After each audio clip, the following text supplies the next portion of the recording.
Yo, what's up, guys? Welcome back to another Treasure Reviews where I bring you every Monday, Wednesday, and Friday, and I hope you guys had a good weekend. This is my first game review after the new launch of the PS5 and Xbox, whatever the fuck it's called. I'm a PlayStation player, so yeah. I didn't get a PS5 yet. Not really looking forward to getting one yet. I just don't see a reason to go out and buy one yet unless you're, I don't know, a huge content creator. I'll get mine around Christmas time, like every other privileged white boy. So yeah. Anyway, today we're reviewing Jedi Fallen Order. I picked this game up on sale like during a weekend for like $30, and I gave it a run through. Finally, since it's been out for November 12th. I think was like its year. Like we just hit its. It's been out for a year now. Oh, excuse me. And at this point, if you're a huge Star Wars fan, you've definitely already bought and played this game. So I'm not really trying to do this review for huge Star Wars fans because you've already played it.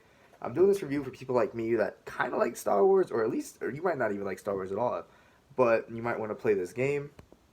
Oops. You might want to play this game, try this game out, and also you might be interested in it, and you also just might be a Star Wars fan, but like held back on some things because of the bugs and just it's an EA game. But I'm sure the news is out there. This game is pretty good, and there's no loot boxes. It is a full blown story mode campaign with a character and a crew, and it's just oh yeah. So anyway, what is this game? I'm not gonna spoil any huge plot points. I'm gonna spoil some of the weapons and enemy types, but nothing huge. You play as a character named Cal Kestis, and very early on, he ends up using the Force. And this time period takes place after Episode 3, Revenge of the Sith. So it is during the time of the Inquisitors chasing down Jedi's and hunting them down and killing them after Order 66 takes place. And 66, yeah, Cal ends up using his Force abilities, and the Inquisitors find out, and it basically sends Cal on this huge long adventure to find out more about regaining his training, learning about his own training from his master with these flashbacks that you get all the time, which are great as him. You see Cal as a Padawan with his master a lot. His master is dope. I really enjoyed his character for the little time he was in there. And also early on, you get picked up by these two people on a ship. One named Seer, which is a former Jedi. She has a really interesting backstory. She plans to help you find a holocron, which is where like all the force sensitive kids in the world are located on this holocron thing, and they want to rebuild the Jedi Order. There's also a guy named Grease that's on the ship. He's like your ship's captain. He's just like an old comic relief alien. I like his design. His jokes don't really land, but his voice actor is dope. I like he's the weakest written character, but he's just comic relief. It's just nitpicky, critical stuff I'm thinking of. Critique stuff I'm thinking of. But yeah, that's pretty much the adventure and the combat in this game. A lot of it's compared to like Dark Souls. I think it's kind of like Dark Souls. I actually obviously have never reviewed a Dark Souls game on this channel. I've tried a few out. I've tried out Bloodborne. Never beat one, so I never really reviewed one. But I wouldn't really compare this to that much, or Sekiro even. I played a little bit of Sekiro. I think this is its own thing because you have force powers and shit, and the pairing, like depending on the difficulty you choose, the pairing is very easy to not easy. I think it looks very satisfying and it's cool. Um, and yeah, you fight all types of enemies in this game. You get the lock. Basically, your combat goal is a third-person action game. You can lock onto people, and you fight all types of creatures. Star Wars is filled with creatures like snail slugs. Snail slugs? No, it's like ram slugs, and goats, and like giant toads, and just all types of weird ass creatures. And some of them are really interesting and cool. Some are very fucking annoying. Uh, and then there's also stormtroopers you get to fight, which are the most satisfying things to fight because they're just easy and fun. You can deflect their blasters right back at them. And then there's like Inquisitor troops that are like have these like black uniforms and like purple staffs, and they're kind of hard. And there's all types of there's not all types. There's like one or two different. There's a guardian type of thing, and there's droids. They're okay. They're whatever.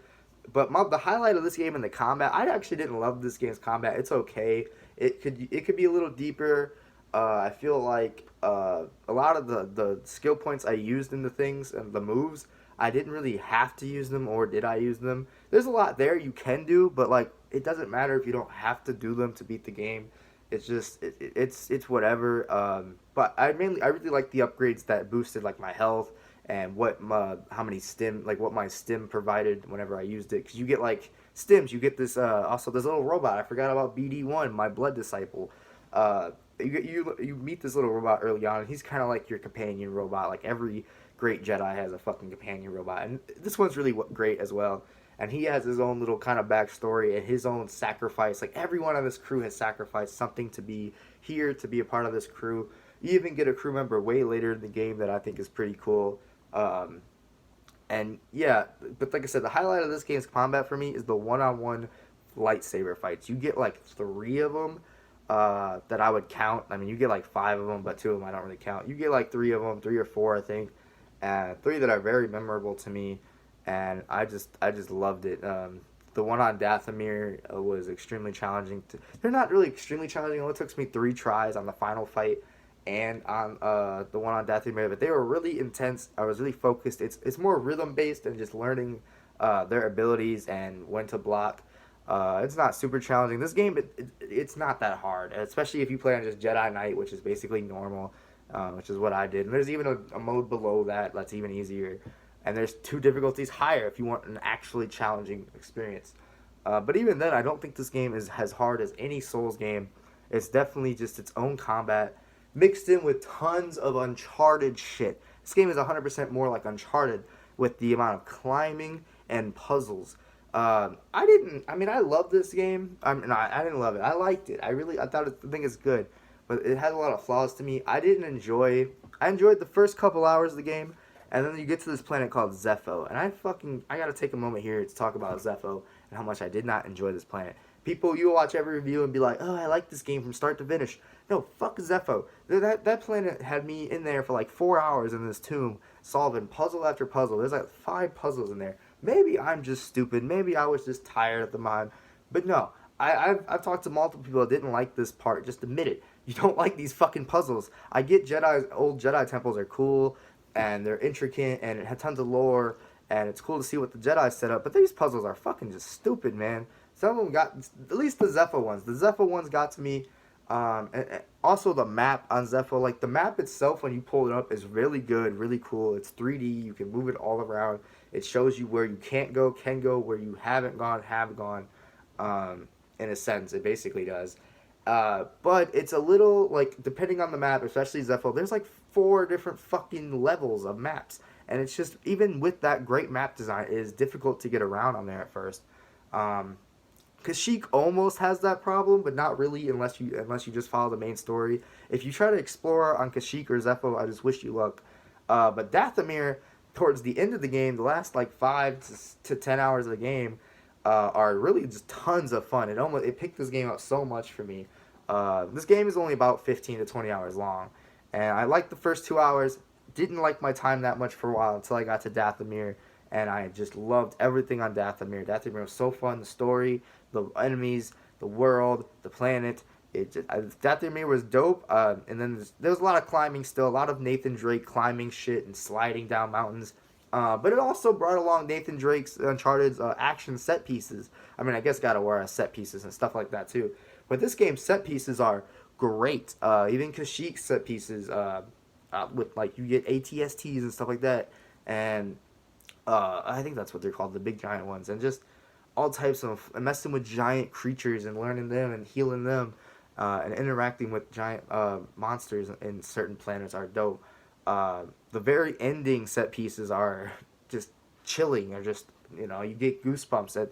There's a lot of great Star Wars moments in this, and that's what it's worth playing for. No matter what I give this rating, or no matter what flaws I'm gonna say, it's worth playing this game if you see it on sale and if you just see it on sale, it's worth playing this game whether you're a Star Wars fan or not. It's got some really dope moments. I think this is a great origin story for Cal Kestis. It's origin. It's just his story.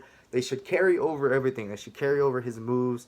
Obviously they're gonna carry over the group, and to me, Cal feels a lot like Luke Skywalker. In the first movie, he's just some random kid. I mean, he was a Jedi. He does know he's force sensitive, but he had to hide it. And then he kind of had to like relearn some of his abilities, and he's kind of new. In the next game, he should come out badass, just like Luke did in like the second movie, in episode 6, no 6, 5 or whatever. I don't remember them all. I'm not that big of a Star Wars fan, but Basically, I remember Luke going from a fucking kid on a farm to being a badass Jedi, like in one movie, and that's literally what Cal needs to do, and I love it. And yeah. Anyway, the crew is pretty dope. I did like the crew overall. They had some really touching moments. The ending I didn't love because it kind of makes some of the journey feel pointless to me. But I did understand it, actually getting the full premise of the game. Um, I don't know. It's just kind of whatever. I hope they really. This game has tons of potential, and they could really improve a lot in the next game. Also, I know this game's a year old. Tons of like graphical fidelity fuck ups and like just glitches and shit like that. Nothing game breaking. My game only crashed twice, but enough of it to annoy you. Constantly glitching through walls, not grabbing on walls. There's so much wall running and climbing in this fucking game, but it doesn't always work because there's just so much of it. And like, why did they put so much of it in the game if they didn't program it to work flawlessly all the time? It is what it is, and a lot of stuff like just didn't get patched out still. A lot of popping on the PS4. Some cutscenes like in it, like whoever's in the cutscene just isn't there, so it's very immersive breaking, and it was enough to complain about in this video, and that drops it a whole point for me. Being a fucking year-old game, polish this game. If this game was polished, that would literally add a whole point to it. You need to polish these games before they come out. That's what sets these games apart from other games. But it's still good. The cutscenes are still good, like great and looking when they actually work.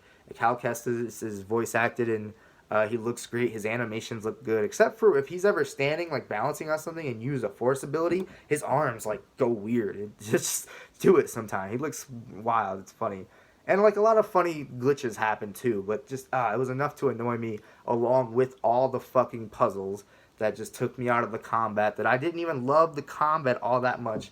But I was there for the one-on-one lightsaber battles. I was there for the lore and exploring the world. I didn't even talk about how the maps are. The game is constantly a Metroidvania. I know it's been known as that, where you go somewhere and there's tons of backtracking because you have to go back there when you unlock something to unlock more areas. But it is like that the entire game. It is like shoving it down your face that it's a Metroidvania. It's like, oh, you see that? You're going to come back here later. Oh, you see that? You're going to come back here later. Everywhere you go. And it is just crazy. I guess it's cool because by the end of the game, you learn tons of moves and can swim and fucking climb walls faster and can double jump. But like, damn, man, just design a fucking level. Damn. Some of it worked, like I said, some of it didn't.